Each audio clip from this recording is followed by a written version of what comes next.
My name is Paddy Hirsch. I'm the Senior Editor at Marketplace, and I have a little diagram here which will show you how collateralized debt obligations work and how they've affected the financial system and given us the problems that we're in today. So what we have, first of all, is we have a CDO manager. This is a guy who decides to create a collateralized debt obligation. And what he has is, in this simile, he has a bottle of champagne. It's a cork. And in order to fill this bottle, he goes out to investors and he asks them for money, just like any normal investors. These guys are bondholders. They give him a bunch of money, and what he does is he goes out and he buys a bunch of securities, and they can be anything you want. They can be loans, they can be credit card debt, they can be student loans, but in this case, they were mortgages. So he went out and he bought a bunch of mortgages, and he put them in his bottle. And what he did is he created the capital structure in the same way that a company has a capital structure. And we're going to show this capital structure like a pyramid of wine glasses, just like you have at the wedding.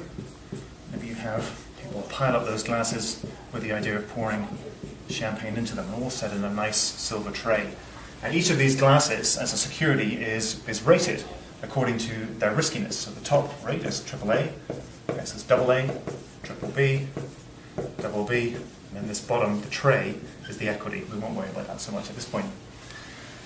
Now, at the end of every month, what happens is the cork pops off because all of these mortgages are paying interest. It causes a great deal of pressure, and all of the money from that interest flows out of the top and into the pyramid of glasses.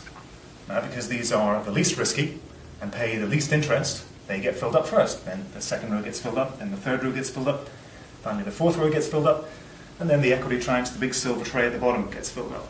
And everybody's happy. Everybody gets paid. No problems at all. And that's what happened during the housing boom. Everybody got paid.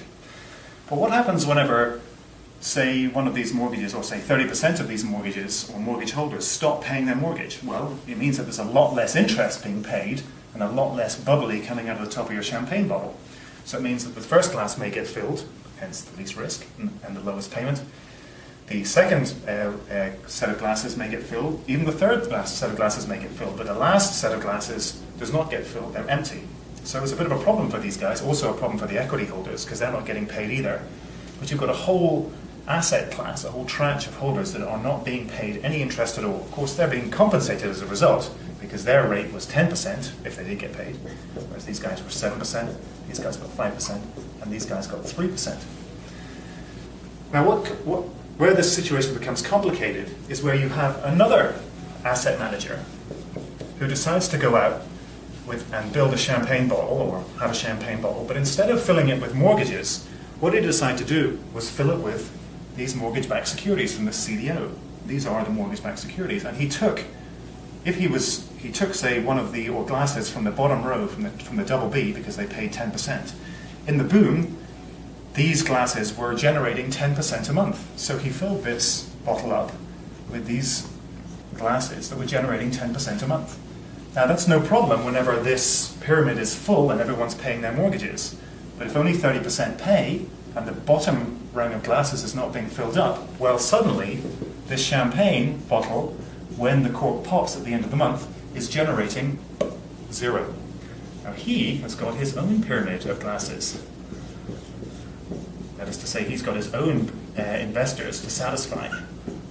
But unfortunately, when you have a bottle filled with glasses that are not being filled at the end of every month, then nothing is filling the top glasses. Nothing is filling the second row. Nothing is filling the third row.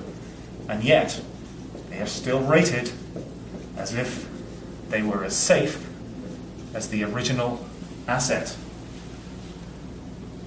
Now, this is the problem. Hundreds of millions of dollars have been invested in this kind of secondary CDO.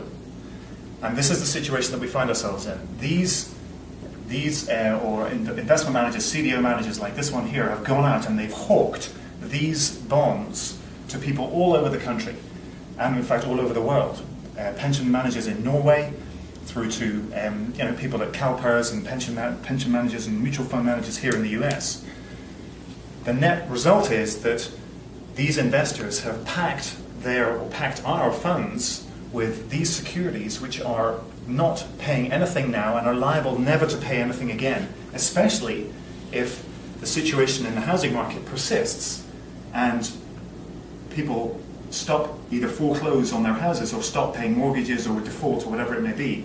The number of people actually paying their mortgages is decreasing, so therefore there's less and less foam coming out of this first bottle, less and less of these securities being filled, and therefore less and less of these AA highly rated securities actually making the money that they were supposed to make.